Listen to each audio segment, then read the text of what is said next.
Like I said, it's available at climateviewer.com/ENMOD, ENMOD.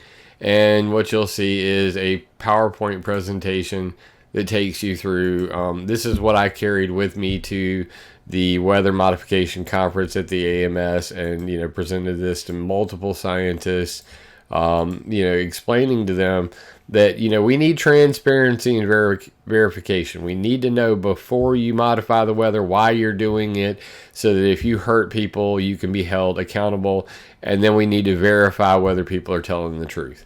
It's a very simple process, transparency and verification. It's an add-on to ENMOD, which is the Environmental Modification Act of 1978, which banned weather warfare, but never made a way to tell if somebody was doing weather warfare, rogue geoengineering, as they like to call it.